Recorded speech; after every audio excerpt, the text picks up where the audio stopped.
विद्यार्थी मित्रांनो, मागच्या लेक्चरमध्ये आपण अभ्यासक्रम म्हणजे काय आणि अभ्यासक्रम विकसनाची प्रक्रिया कशा पद्धतीने असते ते आपण पाहिलं.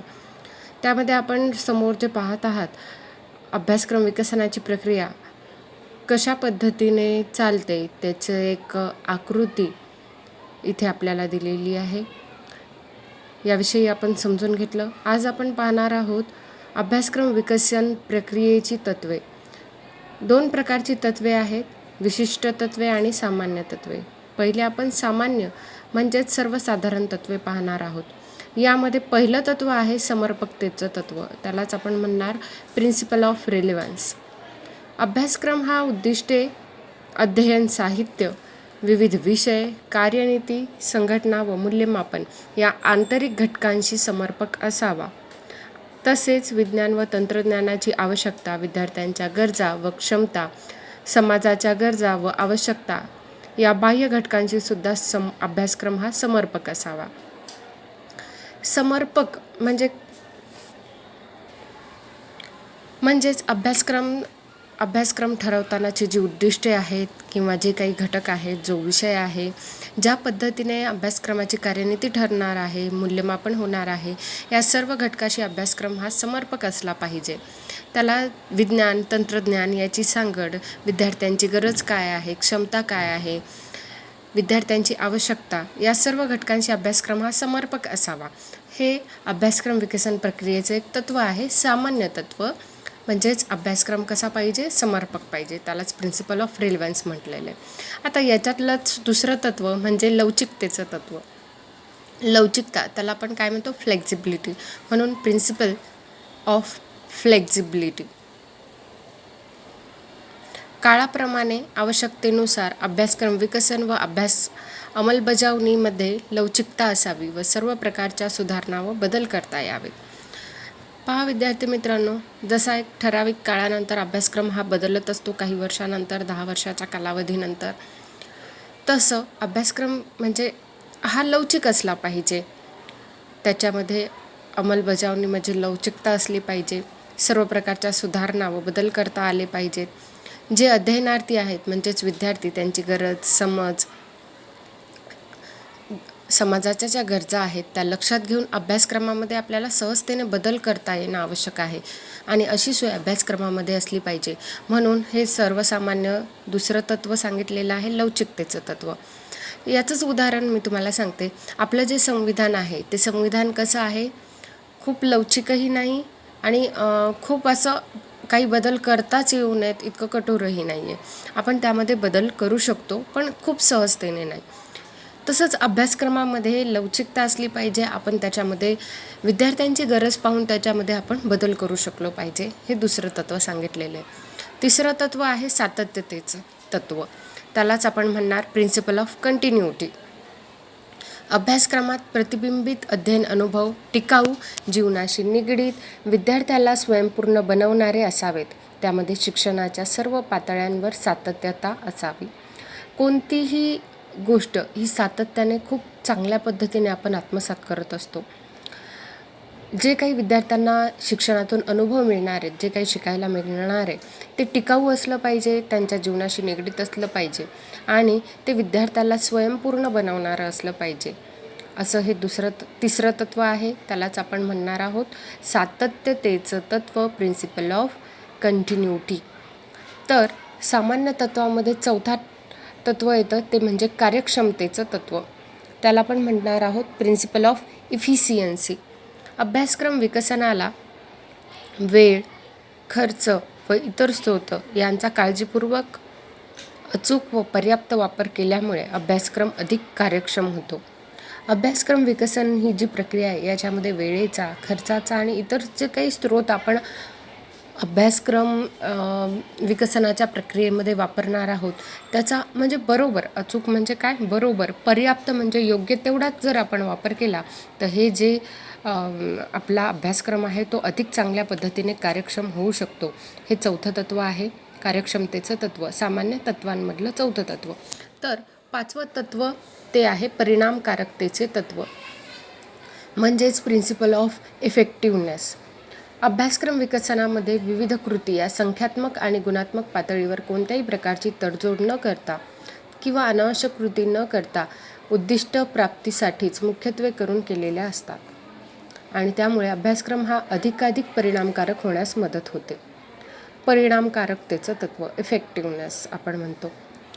अभ्यासक्रम विकासनाची जी प्रक्रिया आहे याच्यामध्ये संख्यात्मक आणि गुणात्मक जी पातळी आहे त्याच्यावर कोणतीही तडजोड न करता किंवा अनावश्यक कृती न करता आपण काय केलं पाहिजे, आपल्या उद्दिष्टांपर्यंत गेलं पाहिजे.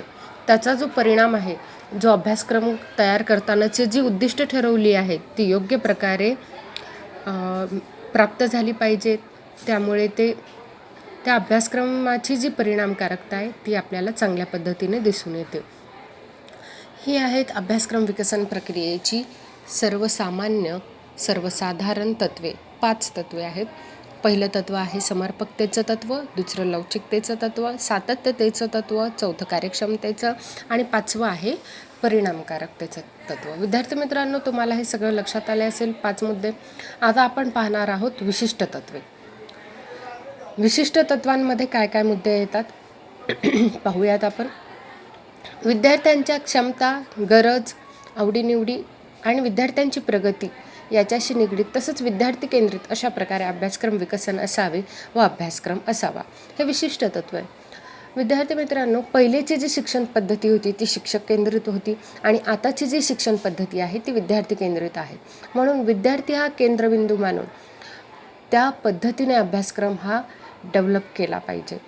लोकशाही राष्ट्राचा सुजाण जबाबदार नागरिक होण्याच्या दृष्टीने विद्यार्थ्यांचा सर्वांगीण विकास करून निरोगी, हुशार, सक्षम, सर्जनशील व स्वतंत्र अशा प्रकारचा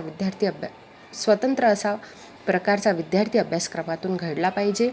हे दुसरं विशिष्ट तत्त्व इथे सांगितलेलं आहे. जे विद्यार्थी असतात ती राष्ट्राची संपत्ती आहे. हेच विद्यार्थी मोठे होऊन जबाबदार नागरिक बनणार आहेत, आपल्या देशाचा पाया बनणार आहेत, आपल्या देशाच्या प्रगतीसाठी त्यांचा हातभार लागणार आहे. त्यामुळे हे विद्यार्थी आपल्याला सुजाण, निरोगी, हुशार, सक्षम, सर्जनशील आणि अशा प्रकारचे विद्यार्थी आपल्याला अभ्यासक्रमातून घडवायचे, हे आपलं विशिष्ट तत्त्व आहे. त्यानंतरचं तत्त्व येतं तिसरं. शिक्षणाच्या सर्व स्तरावर अभ्यासक्रम तयार करताना अध्ययनार्थीची वैशिष्ट्ये, त्यांची गरज, त्यांच्या ज्या स्थानिक समस्या आहेत तसेच विविधता इत्यादी बाबींचा सुद्धा विचार यामध्ये केला गेला पाहिजे. विद्यार्थ्यांचे लिंग, जात, सामाजिक स्तर, आर्थिक स्तर म्हणजे गरीब, श्रीमंत, सामाजिक जे काही स्तर आहेत, संस्कृती, रिवाज, वांशिकता अशा प्रकारचा भेद किंवा फरक करणारा अभ्यासक्रम नसावा. विद्यार्थ्यांचा समग्र व एकात्मिक विकास अभ्यासक्रमातून व्हावा. महत्त्वाचा मुद्दा, समग्र आणि एकात्मिक. शिक्षणाचा स्तर कोणताही असो, प्राथमिक, उच्च प्राथमिक, माध्यमिक, उच्च माध्यमिक, त्यामध्ये विद्यार्थ्यांची जी गरज, त्यांच्या ज्या स्थानिक समस्या असतील किंवा जी काही विविधता आहे त्या विविधतेचा विचार केलेला असावा. परंतु लिंग किंवा जात, सामाजिक स्तरानुसार, आर्थिक स्तरानुसार किंवा संस्कृती, रिवाज असेल या कारणांवरून, वंशावरून भेदभाव करणारा अभ्यासक्रम नसावा आणि असा अभ्यासक्रम असावा की ज्यामधून विद्यार्थ्यांचा समग्र, पूर्ण आणि एकात्मिक असा विकास अभ्यासक्रमातून झाला पाहिजे. त्यानंतरचं तत्त्व पाहूया आपण. चौथा मुद्दा इथे सांगितलेला आहे. विद्यार्थ्यांना विज्ञान, तंत्रज्ञान, कला या क्षेत्रातील गतिमानतेची जाणीव, जागृती करून देणारा, प्रोत्साहन देणारा आणि अध्ययनास उद्युक्त करणारा अभ्यासक्रम असावा. हे जे शतक आहे हे शतक विज्ञानाचं आहे, हे युग तंत्रज्ञानाचं आहे आणि त्यामुळे विज्ञान, तंत्रज्ञान, कला या क्षेत्रामध्ये जी गतिमानता आहे त्याची जाणीव करून देणारा, त्यांची जागृती तसेच त्यांना प्रोत्साहन देणारा आणि अभ्यास करण्यास उद्युक्त करणारा अभ्यासक्रम असावा, असं तत्त्व इथे सांगण्यात आलेलं आहे. 5वा मुद्दा, अभ्यासक्रम विकसन करताना समाजातील विविध स्तरातील नागरिक असतील यांचा समावेश त्याच्यामध्ये असला पाहिजे. अभ्यासक्रम हा प्रत्यक्ष जीवनाशी निगडीत आणि जीवनाच्या गरजा पूर्ण करणारा असला पाहिजे. त्याकरिता अभ्यासक्रमात विद्यार्थ्यांच्या व्यक्तिगत, सामाजिक, वैचारिक, शैक्षणिक व व्यावसायिक कौशल्यांचा विकास व्हावा. अभ्यासक्रमातून राष्ट्रीय व प्रादेशिक हितसंबंधसुद्धा जोपासले जावेत.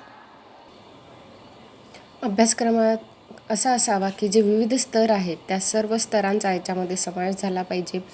अभ्यासक्रम हा विद्यार्थ्यांच्या जीवनाशी निगडीत असला पाहिजे, गरजा पूर्ण करणारा असला पाहिजे आणि सर्व जी काही कौशल्य आहेत त्या कौशल्यांचा विकास अभ्यासक्रमातून व्हायला पाहिजे. 6वा मुद्दा आहे, अभ्यासक्रम हा शाश्वत म्हणजेच खरा, व्यापक, विस्तृत असा प्रकारचा असावा. अभ्यासक्रमातून आजन्म आजीवन शिक्षण, विद्यार्थ्यांचा विकास व सक्षमीकरण व्हावे. अभ्यासक्रमातून नेहमी त्यांचं शिक्षण असेल, विद्यार्थ्यांचा शिक्षण असेल, विकास आणि त्यांचं सक्षमीकरण हे झालं पाहिजे. ही सर्व विशिष्ट तत्त्वे आहेत अभ्यासक्रम विकसन प्रक्रियेची. विद्यार्थी मित्रांनो, आज आपण पाहिलं अभ्यासक्रम विकसन प्रक्रियेची सामान्य आणि विशिष्ट तत्त्वे. तुम्हाला ही लक्षात आली असेल. जर तुम्हाला हा व्हिडिओ आवडला असेल तर तुम्ही लाईक आणि शेअर करू शकता आणि सबस्क्राईबसुद्धा करू शकता.